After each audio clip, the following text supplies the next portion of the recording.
the screen, and we will begin the recitation inshallah. صلوا على محمد وآل محمد.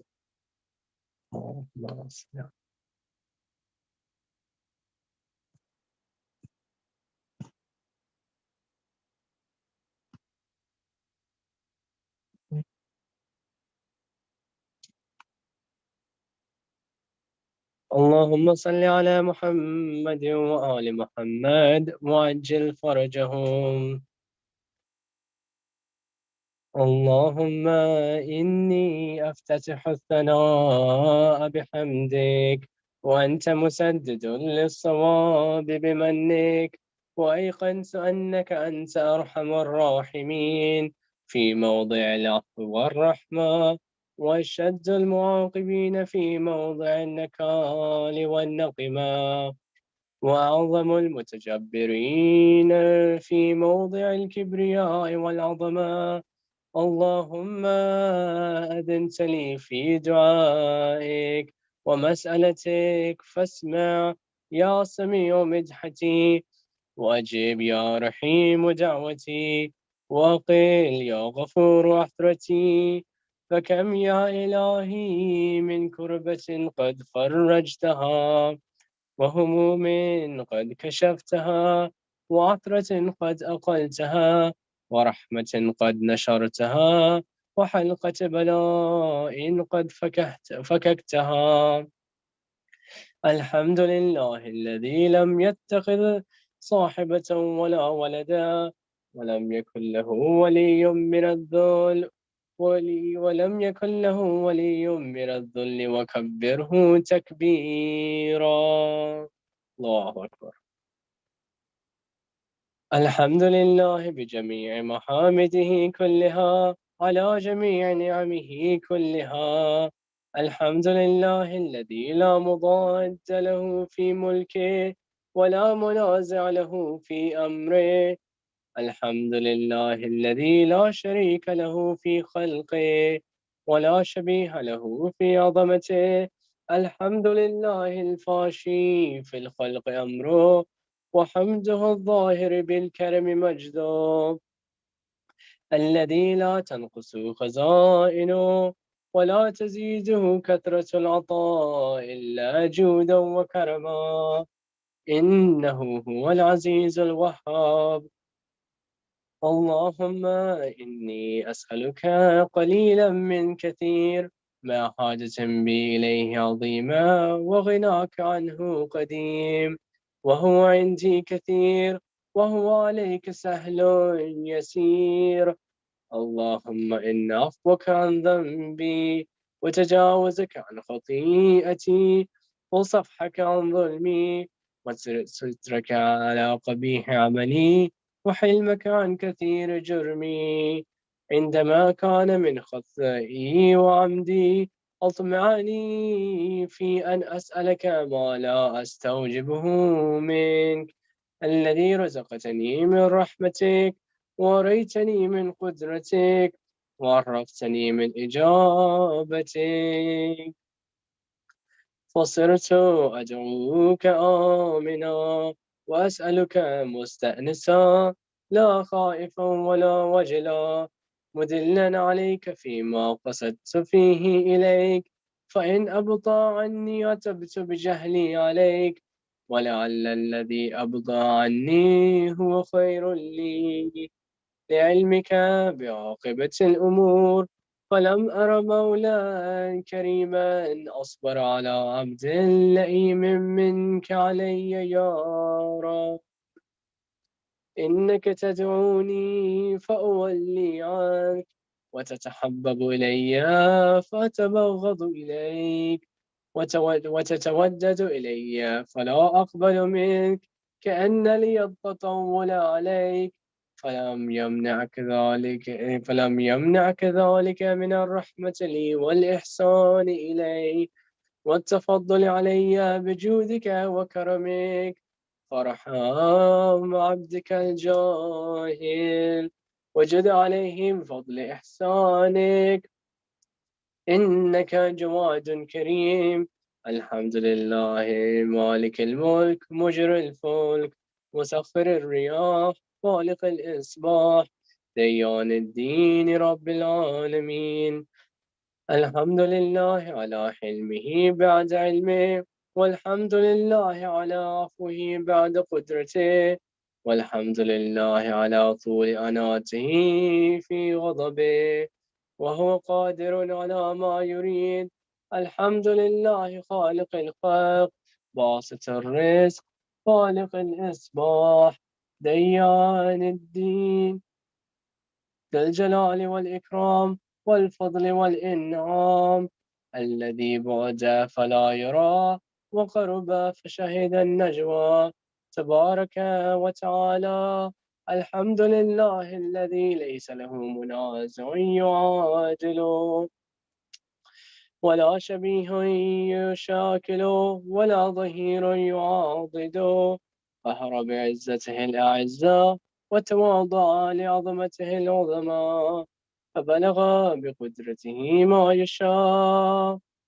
الحمد لله الذي يجيبني حين أنادي، ويستر علي كل عورة وأنا أعصي، ويعظم النعمة علي فلا أجازي.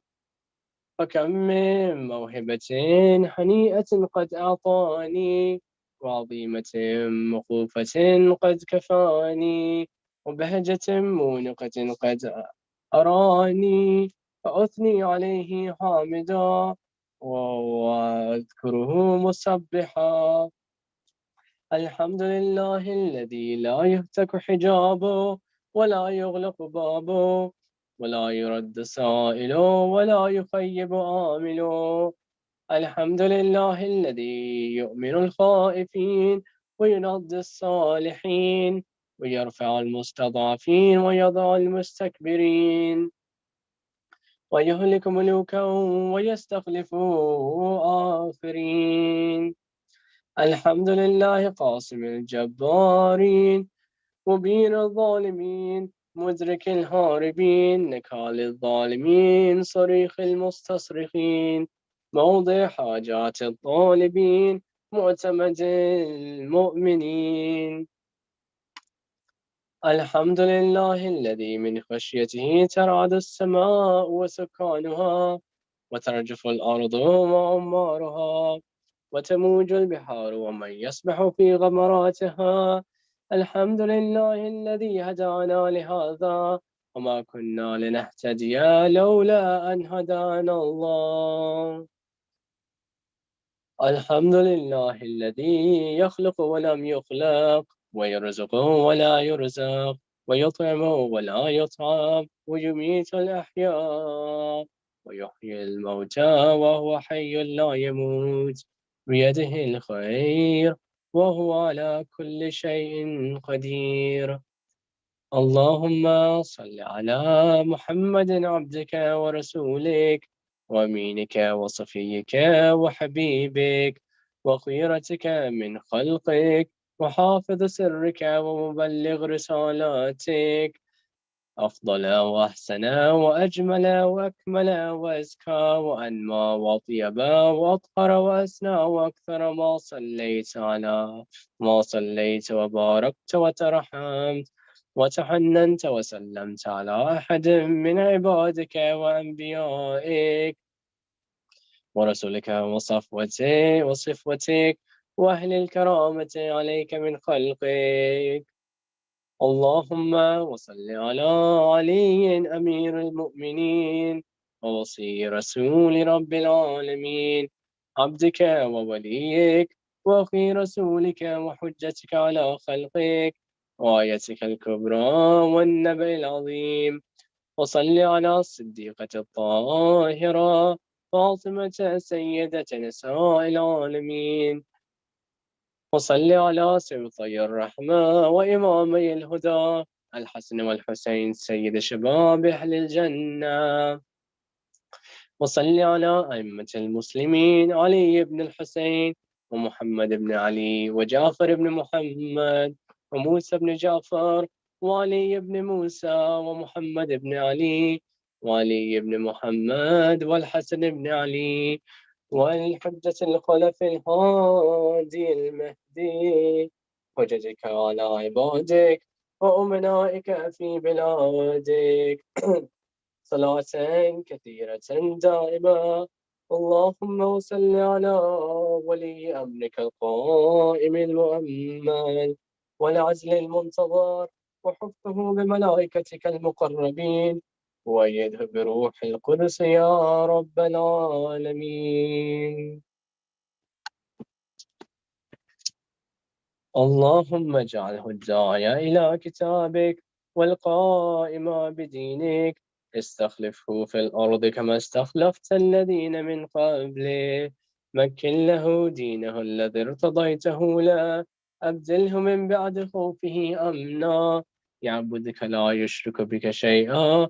اللهم أعزه وأعزز به، وانصر ما وانتصر به، وانصر نصرا عزيزا، وافتح له فتحا يسيرا، واجعل له من لدنك سلطانا نصيرا.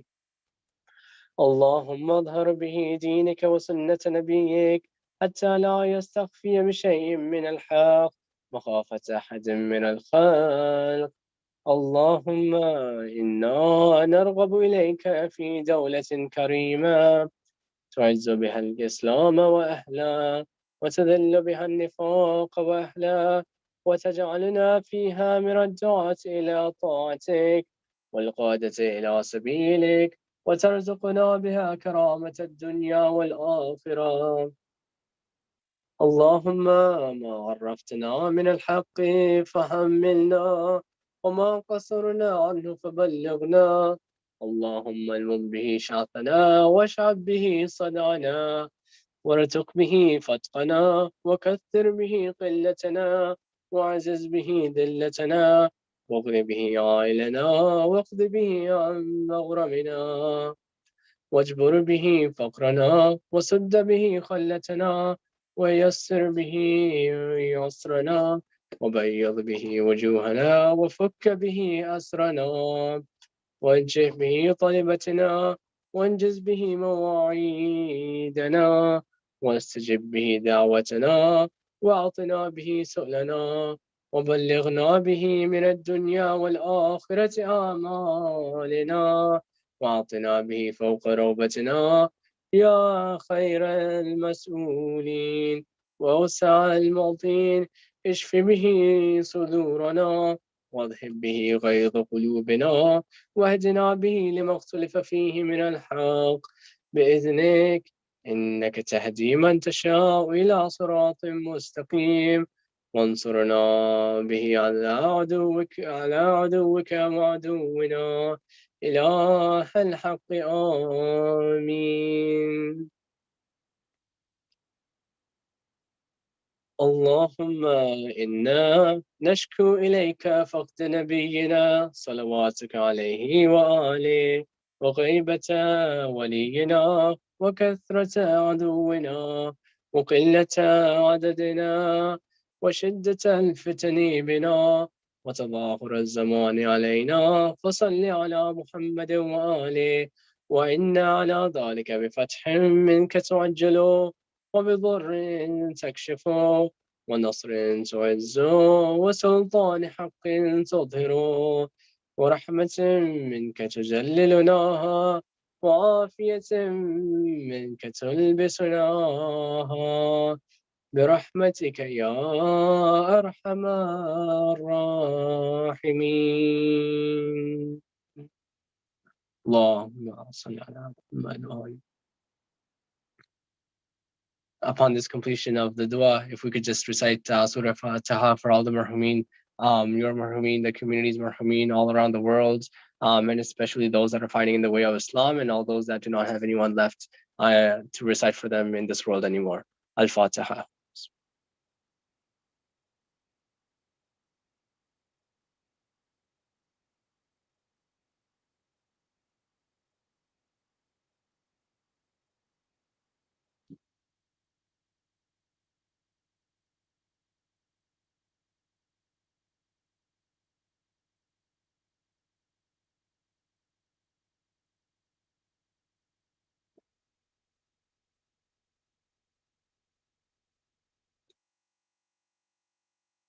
moving forward, just one main announcement, or rather promotion. There is a special event happening tomorrow, which we've created as a night dedicated to the Quran, and it's in collaboration with Jamia Madinatul Quran.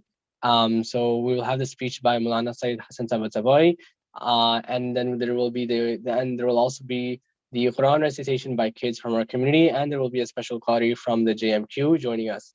The start time is 6:45 tomorrow, 6:45 p.m. tomorrow. So we highly encourage all those that can attend to please do attend. The program will be starting at 6:45 and ending around 9 p.m. with the conclusion of the Ziyarat.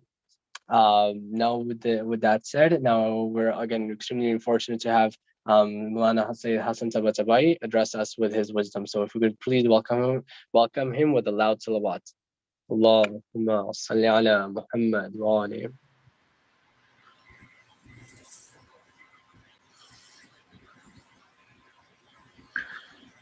بسم الله الرحمن الرحيم والحمد لله رب العالمين ثم الصلاة والسلام على أشرف الأنبياء والمرسلين سيدنا ونبينا وحبيبنا وطبيب قلوبنا الرسول الأمجد المحمود الأحمد أبي القاسم المصطفى محمد اللهم صل على محمد وآل محمد وعلى آل بيته الطيبين الطاهرين المعصومين المكرمين الذين أذهب الله عنهم الرجس وطهرهم تطهيرا اللهم صل على محمد.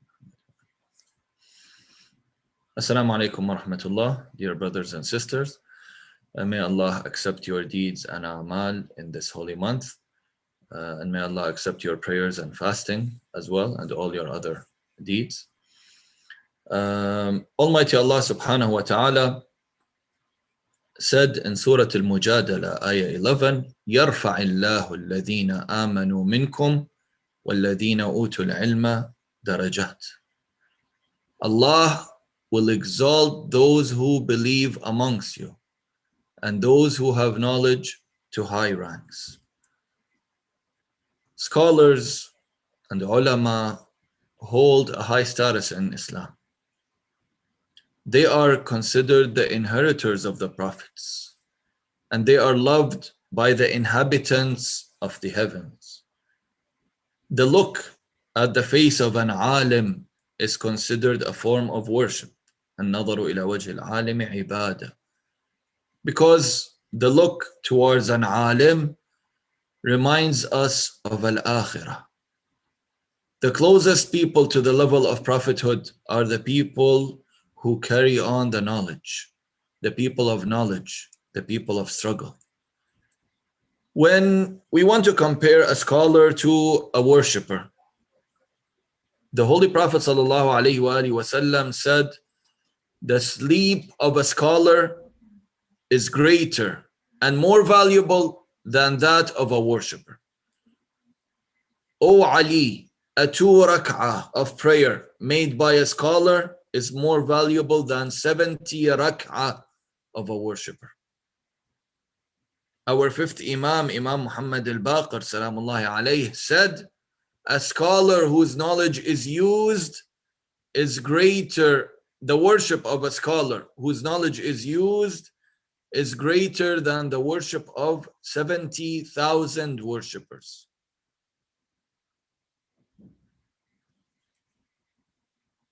In another hadith, a scholar whose knowledge is used is greater than the worship of 70,000 worshippers.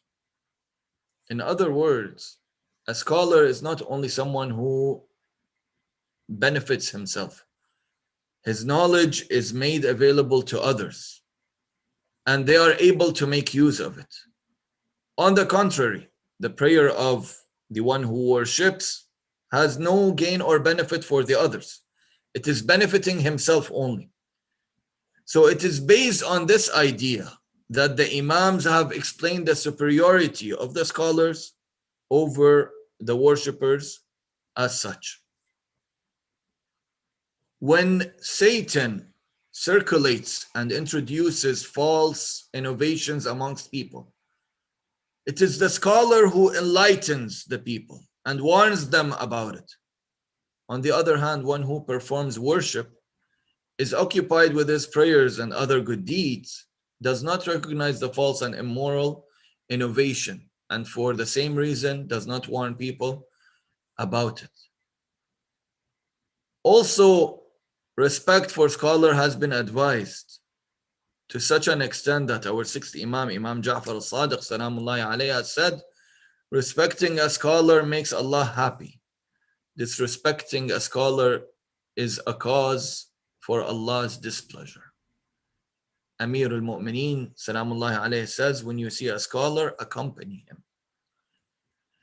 This is the great scholar status of our scholars, our ulama, our maraja in Islam. However, what is unfortunate to see is that in our community, in our Shia community, we do notice that there are some people who abuse, accuse, insult, or even humiliate ulama, maraja, scholars. And of course, all these are major sins if it's done with regards to a regular mu'min. How big of a sin it is if it's done against our scholars and ulama. As I mentioned, the status of the alim whose knowledge is used is greater than the status of 70,000 worshippers. So it is a serious crime that the Holy Prophet ﷺ warned of Allah's punishment in dunya before akhirah. He said, سيأتي زمان على الناس يفرون من العلماء كما يفر الغنم من الذئب ابتلاهم الله تعالى بثلاثة أشياء. A time will come when people will run away from ulama just as goats run away from the wolf. Those people will be trialed with three things. The first, blessing will go away from their wealth. The second, an unjust tyrant and oppressive ruler will rule over them. And third, they will leave dunya, they will leave this world without iman, without having faith. So some of the misconceptions that tends to spread out in the community is that why do we need to follow or emulate a non-ma'soom person and the books of the ahadith of the ma'soomeen is within hand's reach?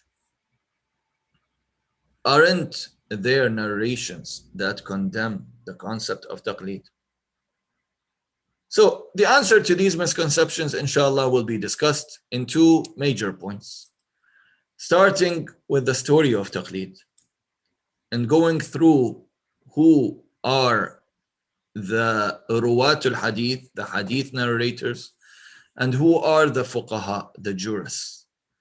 And then moving on to the other point is, did the Ahlul Bayt actually prohibit taqleed through their ahadith?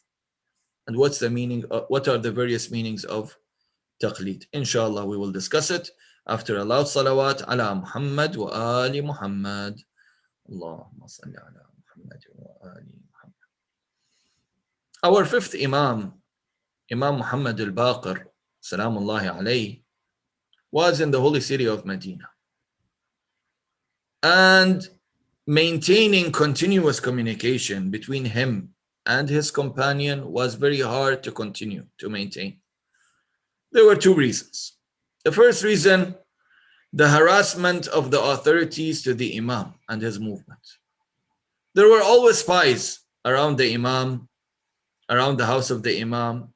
Wherever the Imam goes, there are always eyes for the authorities that were there.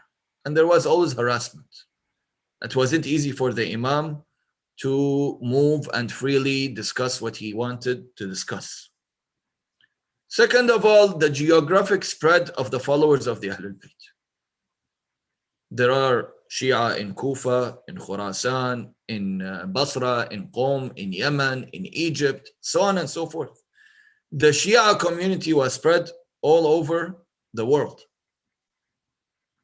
With all that, the Imam, salamullahi alayhi, taught and educated a number of students to support the need of people for religious fatwa and religious guidance, as well as solving their problems.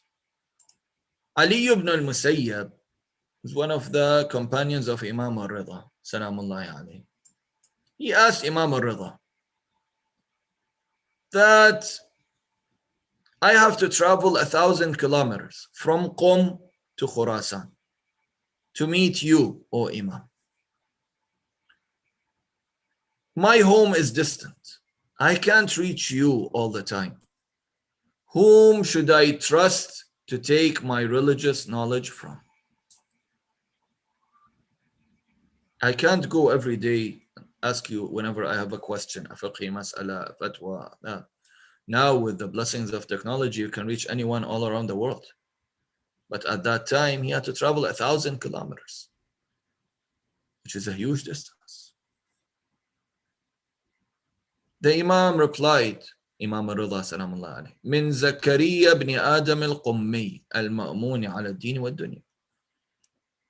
Take your religious duties from Zakaria, son of Adam al-Qummi, who's from Qum, the reliable in religious and worldly matters. Ali ibn al-Musayyab then said that when I left, I returned back to Qum, I started asking Zakaria ibn Adam about my religious needs. The Imam is there and he's referring him to what? To a scholar.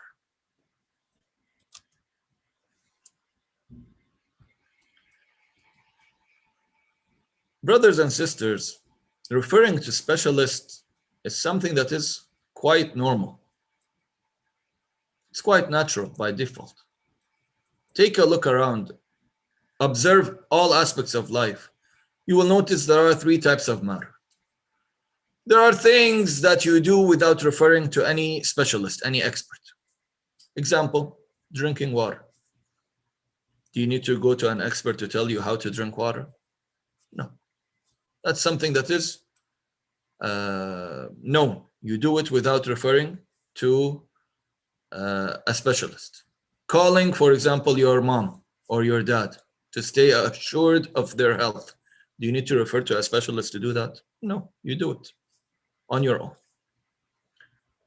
And there are things that you avoid without referring to specialists. Like what? Drinking poison. Do you need Dr. X, Dr. Y, Dr. Z, X amount of doctors to tell you, don't drink poison? Or if you know this thing is poisonous, you do not eat it, you do not drink it. Sleeping, for example, in the middle of the road. Do you need a specialist to tell you it is dangerous to sleep in the middle of the road because a car can hit you? You don't need a specialist to do that. You're avoiding without referring to a specialist. However, there are things in life which aren't that clear.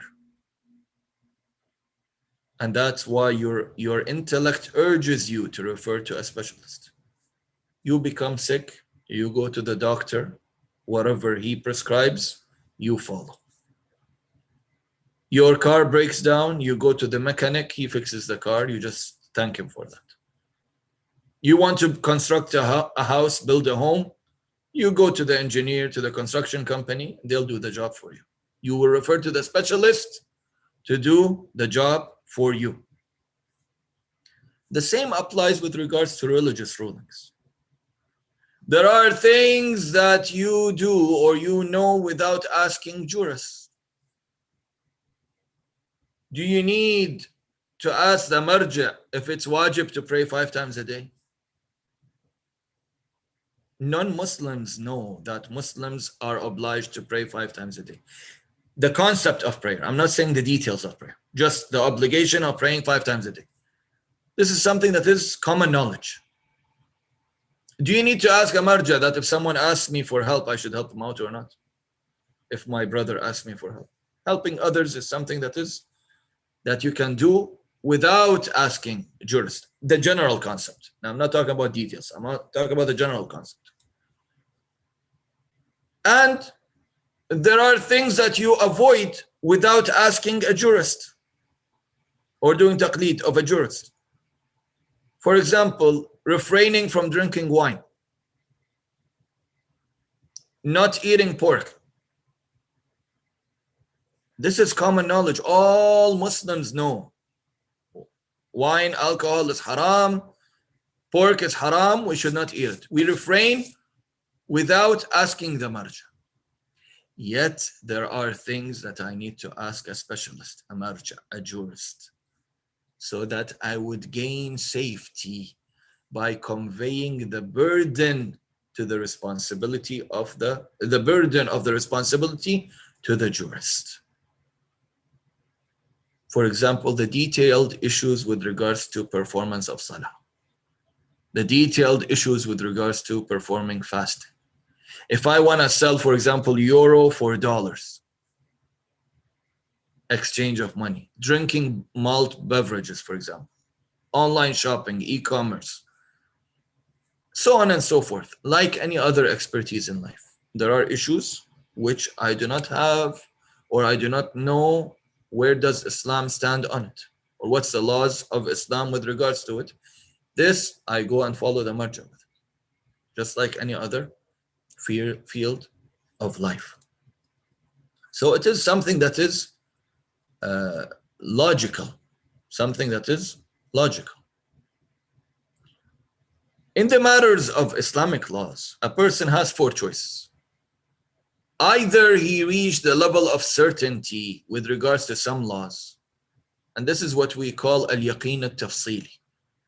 They are clearly defined and they are indisputable. Example, wine is haram.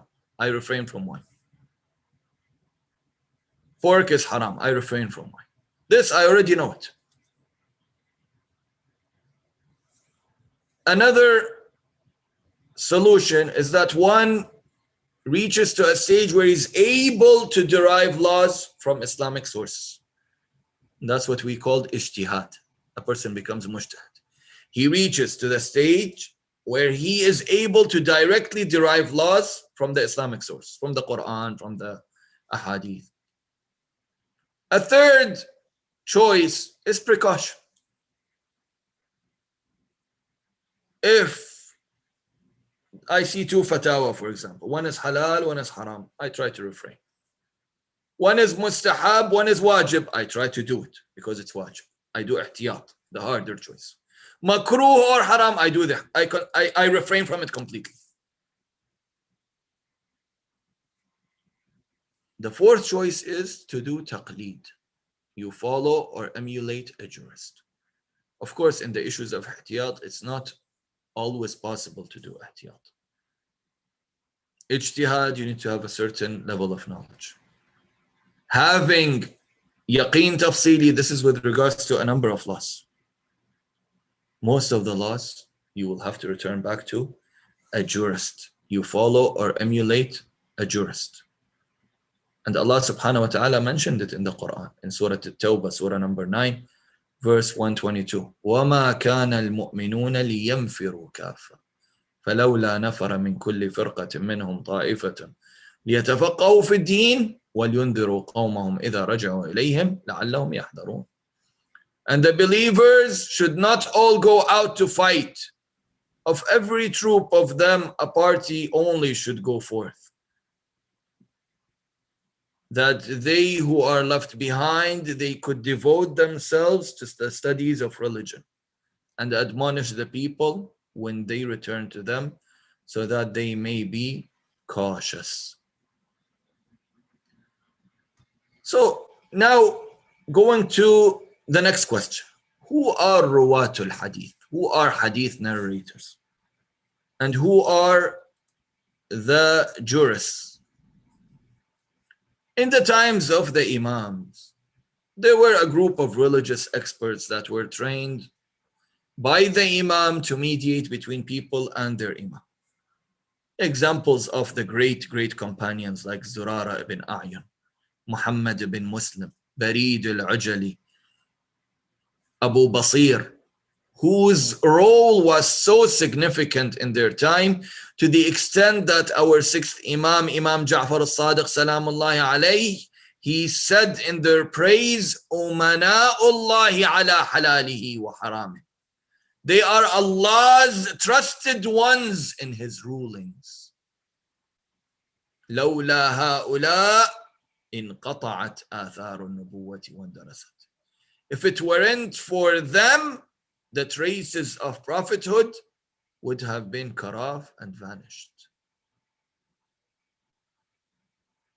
Moreover, we notice that even though our fifth Imam, Imam Muhammad al-Baqir, salamullahi alayhi, was present in Medina, he said to his student Adhan ibn Taghlib, اجلس في مسجد المدينة وافتي الناس فإني أحب أن يرى في شيعتي مثلك.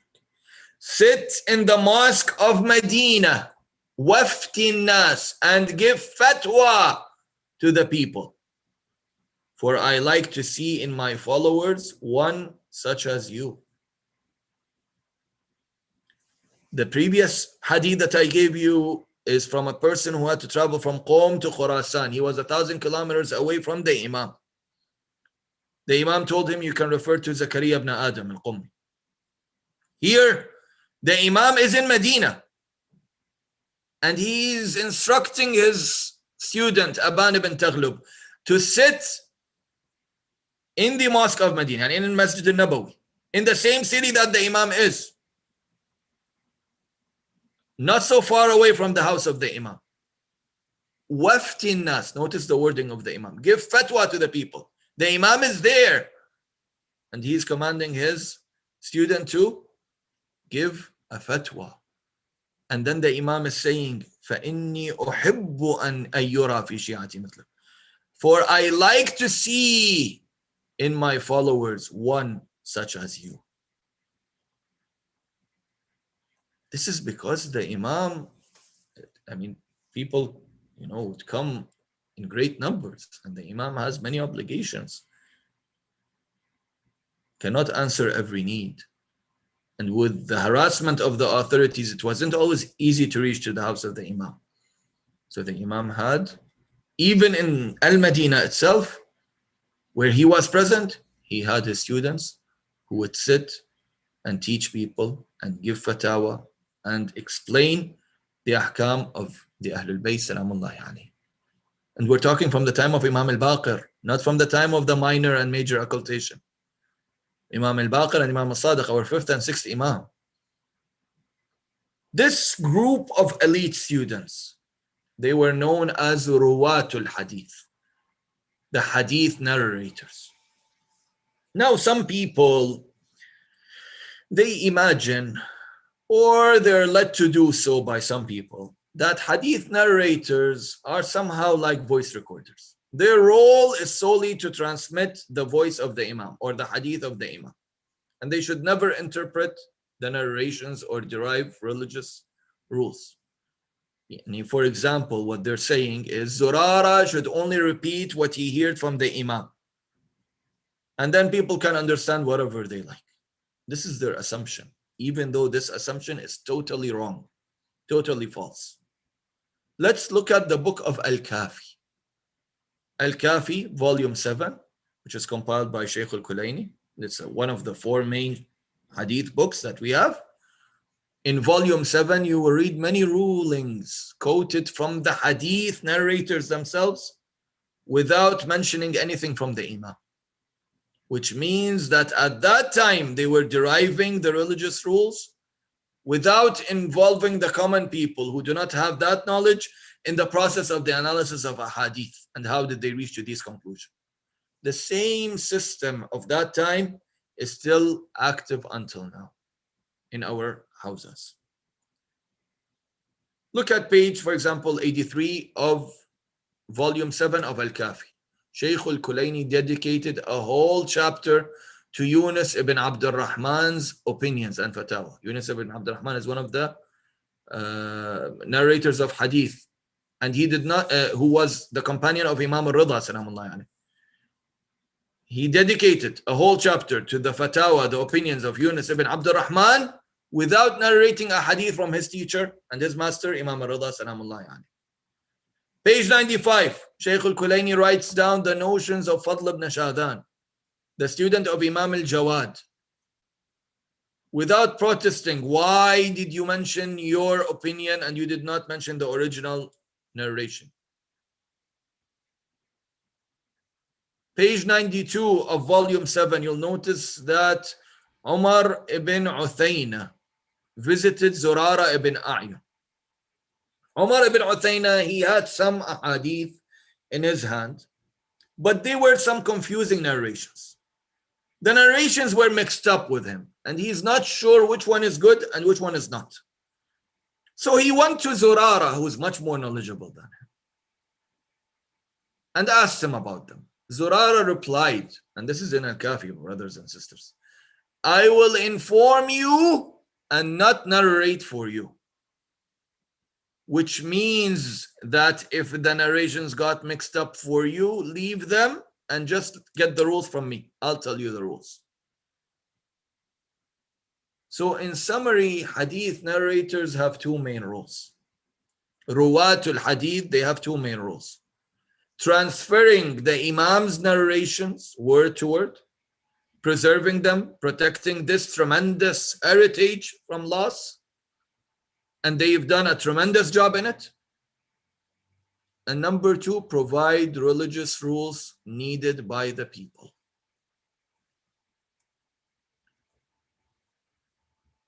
One day, Dawood ibn al-Husayn, he asked our sixth Imam, Imam Ja'far al-Sadiq, Salamullahi alayhi.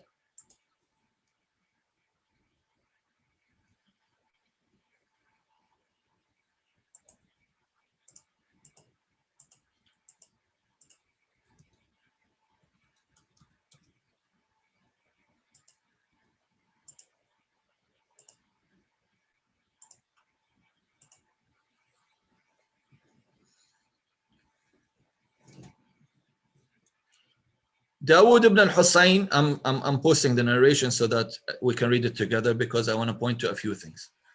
Dawood ibn al-Husayn asked Imam al-Sadiq, Salamullahi alayhi, that if we encounter two different narrations, two different rulings provided by the narrators of hadith, what shall we do?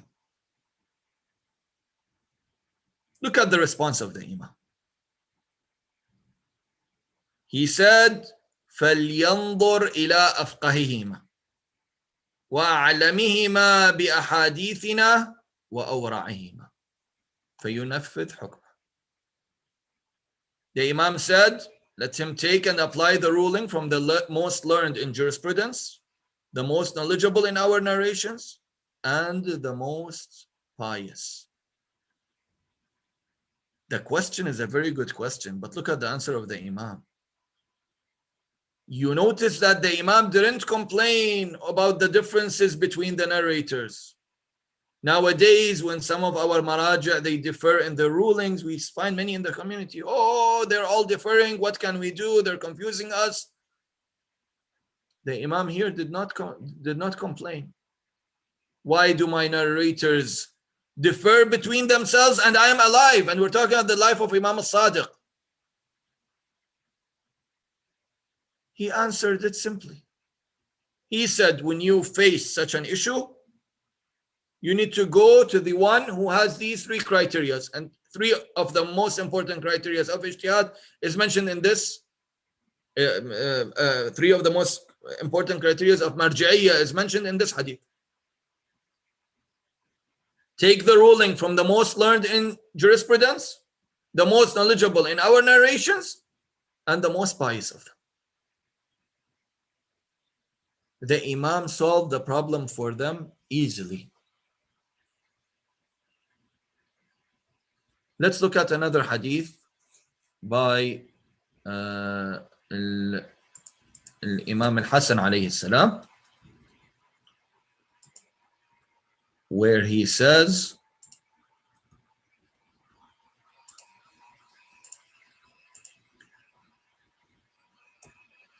not this hadith, sorry.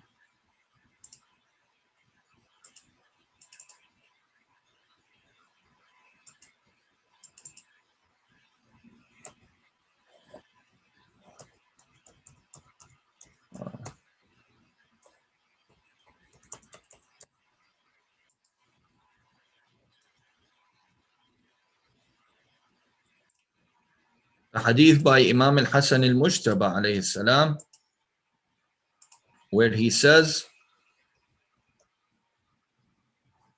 ما ولت أمة أمرها رجلا وفيهم من هو أعلم منه إلا ما يزال أمرهم يذهب سفالا حتى يرجعوا إلى ما تركوا. Whenever an ummah instates its affairs to a man, and amongst them is one who is more knowledgeable than him, but the ummah did not go to him, their affairs will remain deteriorating until they go back to the one who they have left. When we say you have to follow the a'lam, you have to follow the most knowledgeable, it's not just, fuqaha or jurists are trying to make things more difficult. It's because the Imams have instructed us. Imam Al-Hasan alayhi salam instructed us. Imam Al-Sadiq salamullahi alayhi instructed us about this issue. That you have to follow the most knowledgeable jurisprudence in the hadith of the Ahlul Bayt, so on and so forth, and of course, the most pious of them. And by the way, those who do not like for the narrators of the hadith to have opinions and derive laws, they themselves cannot explain and interpret this narration in any other way. Why? It's unfair that I say to Zurara, you can only narrate the hadith, but you cannot interpret. But I myself interpret and explain a hadith. So this is how our Imams managed the situation and distributed the roles between their followers. They built sufficient defense lines for religion so that it would withstand extreme conditions, so that at the time of the minor occultation of our 12th Imam, Ajjallah Ta'ala Farajahu Sharif, the society was prepared for a new era, shifting from the presence of the Imam to his occultation. And our 12th Imam Salamullahi alayhi has finalized the preparation of the society by referring his followers to the knowledgeable in two aspects, giving narrations and giving fatwa. And since 329 Hijri, where the greater occultation has taken place, until now, 1,113 years have passed, and the same system is still intact as the continuation of the original procedure of the narrating of the ahadith. This method is fundamental in all of our major houses, namely the Hawza of Najaf and the Hawza of Qum. A cleric does not become a mujtahid except through hard work to achieve the ability to evaluate the narrations and deduce religious laws. And I want to share with you, let's view the licenses of Grand Ayatollah Sayyid Ali Sistani as an example,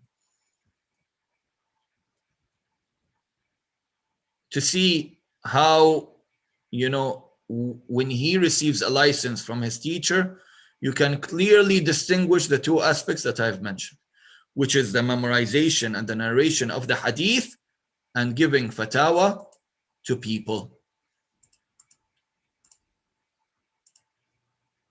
Look at this license or this ijaza.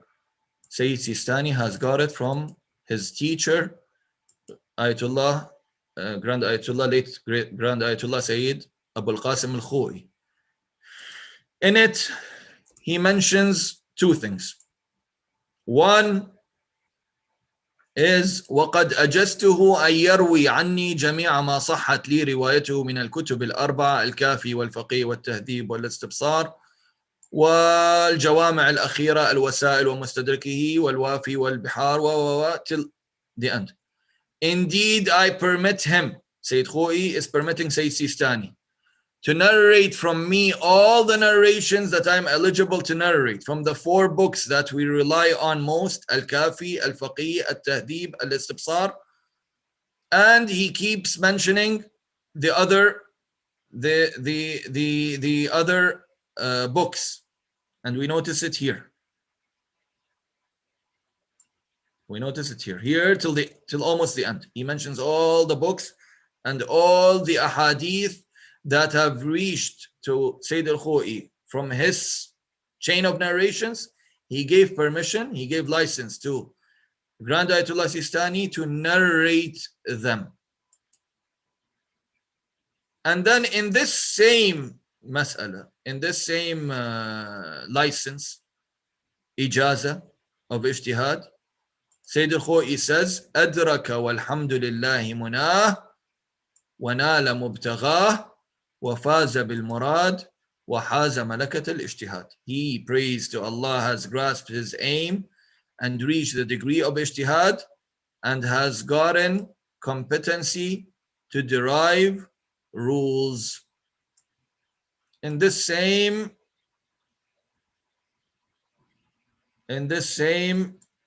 ijaza here, where he talks about the malakat al-ijtihad, and here where he talks about the narration of the ahadith. So the point is that even our maraja, and I use Ayatollah Sistani as an example, all of our maraja, they have ijazas of ijtihad from their teachers. And all of their ijazas have similar, mentioning that they have authority or permission to narrate the hadith from their teachers, and they have reached the competency to derive rules. Let's look at another ijaza of one of the teachers of Ayatollah Sistani by the name of late Ayatollah Shaykh Hussain al-Hilli, who is a teacher of many great maraja and ulama. He says, وَقَدْ أَجَزْتُ لِجَنَابِهِ أَنْ يَرْوِي عَنِّي مَا صَحَّتْ لِي رِوَايَتُهُ بِأَسَانِيدِ عَنْ مَشَايِخِنَا الْأَعْظَمِ. I authorize him to narrate from me all the narrations that I'm eligible to narrate by my chain of narrations through my great mentors. And in another part of the license, he says, وَقَدْ كَثُرَتِ الْمُذَاكَرَةُ مَعَهُ فَوَجَدْتُهُ بَالِغًا مَرْتَبَةَ الْإِجْتِهَادِ وَقَادِرًا عَلَى الْإِسْتِنْبَاطِ. And due to the numerous discussions that we had, I found him had reached the degree of ijtihad and skill to derive the religious laws. Another teacher, late Ayatollah or Agha Buzurg Tahrani, he said again about the Sayyid, may Allah prolong his life, قد صرف جل وقته في تحصيل علوم الدين لا سيما مباحث علمي الرجال والحديث أجزته بالرواية عني عن جميع مشايخي بجميع طرق. He spent most of his time in learning religious knowledge, in particular researches in the subjects of rijal, narrators, and narrations. So I permit him to narrate from me by my chain of narrations through my mentors. And in the same license, that the picture you have it in front of you, كما يشهد بسائر مراتبه العلمية وبلوغ رتبة الاجتهاد سائر ما كتبه في الفقه والأصول. Moreover, his writing in fiqh and usul witness his achievements in other fields of knowledge. That he had reached the degree of ijtihad. And again, this is the license that a mujtahid gets. We don't follow the mujtahid. We follow the most learned mujtahid. But for one to be the most learned, he needs to get his licenses or permission or authorizations from his teachers, his mentors. And once they get that, they become considered, they are considered mujtahideen, mujtahid. The most knowledgeable of the mujtahideen, and it takes decades for the mujtahid to become the most learned. The most learned, the most knowledgeable of the mujtahideen is the one that we follow. Is the one that we follow. So Sayyid Sistani, for example, he got these licenses at a very young age. Decades later, we started following him as the marja, for example. And these, by the way, these licenses are, I've taken it from the website, sistani.org. You can find it over there. So you notice that the Ruwat al-Hadith, the narrators of the Ahadith, and the maraja', the jurists, the fuqaha, they're one. They're not two.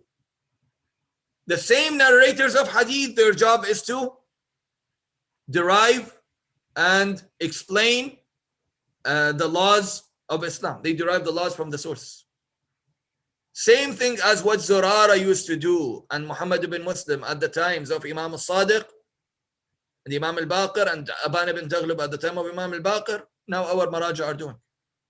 They are narrating the hadith and they are deriving laws and giving us fatawa. This is what the previous companions used to have, and now this is what our current maraja are doing. Now one might ask, if all these rules, all these rule derivation and taqleed was originated in the age of the Imam and the time of the Imams, and the narrators of the old are the same as the narrators of the current time. So why did Ahlul Bayt Salamullahi alayhim prohibit, or at some time they condemn taqleed in their narration? The answer, in short, the ban taqleed has a totally different meaning which is not related to our topic at all. However, there are some ill-intended people who use this similarity to confuse the audience.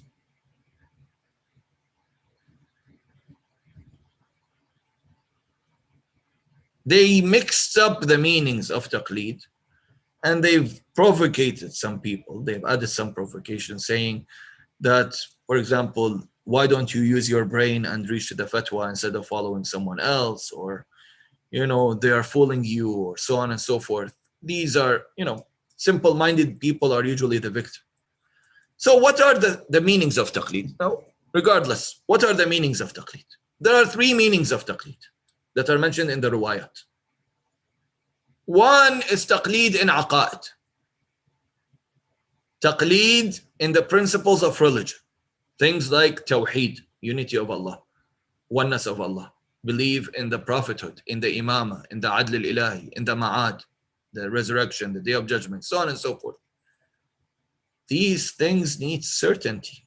These things cannot be subject to taqleed. You cannot refer to the jurists and tell, for example, our maraja, oh marja, what's your fatwa with regards to this?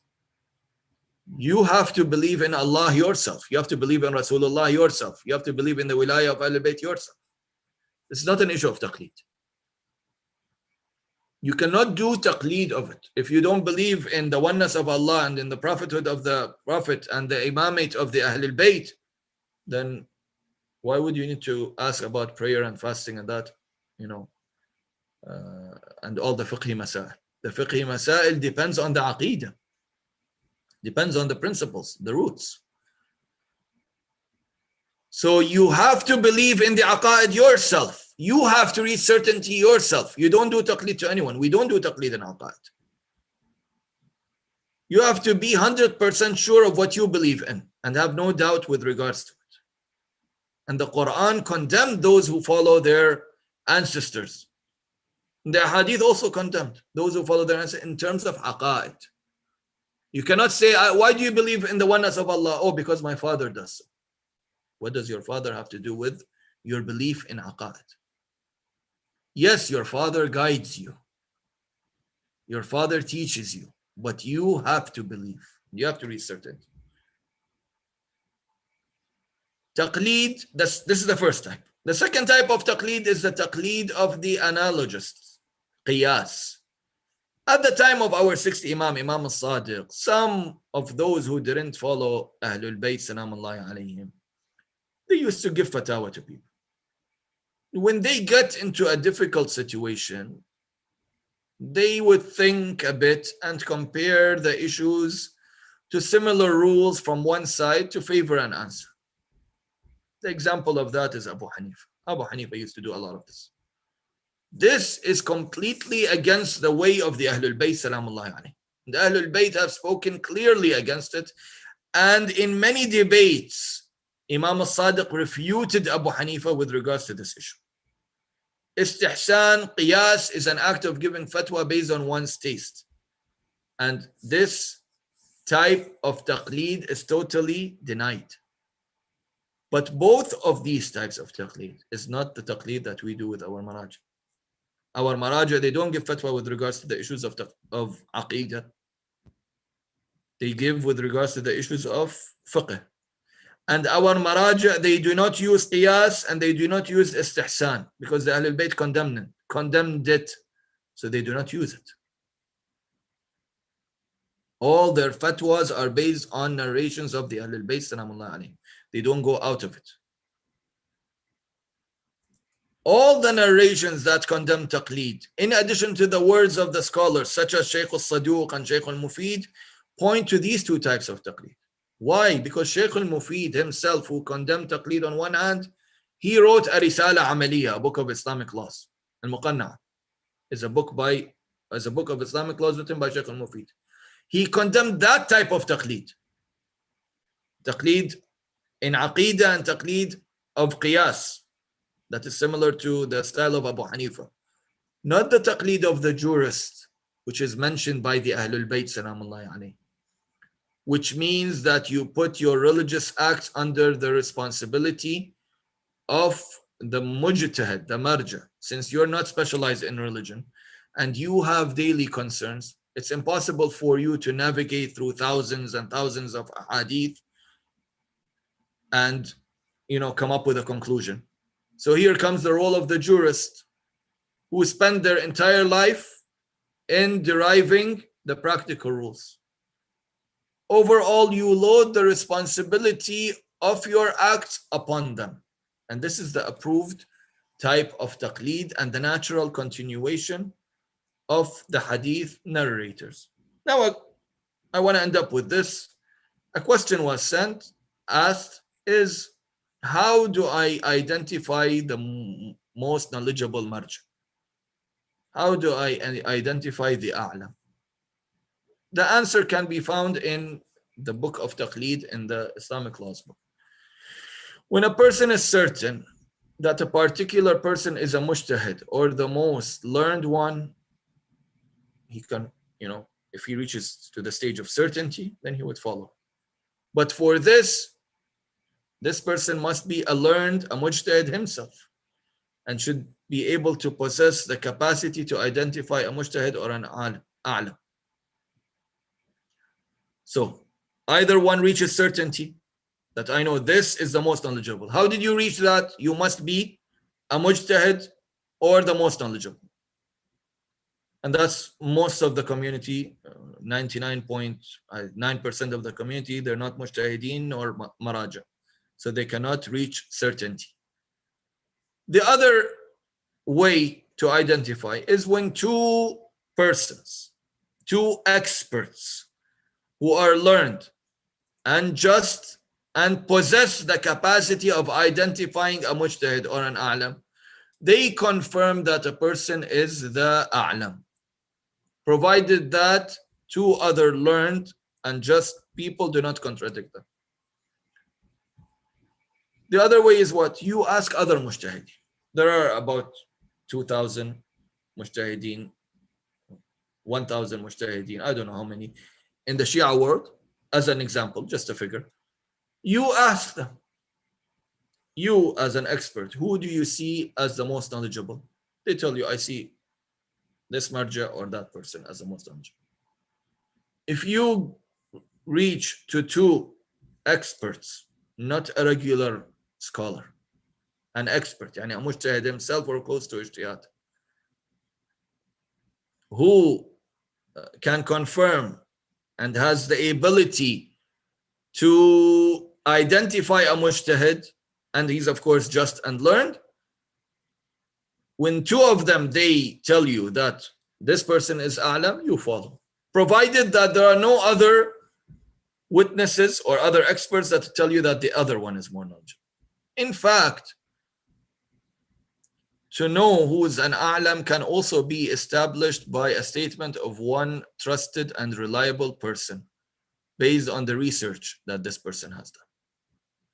For example, you ask, let's say you come and ask me, for an example, who do you think is the most knowledgeable? I cannot give you my opinion. I'm not eligible. Oh, but you studied in the Hawza. Yes, I studied in the Hawza, but I'm not eligible because I didn't reach the level of ijtihad.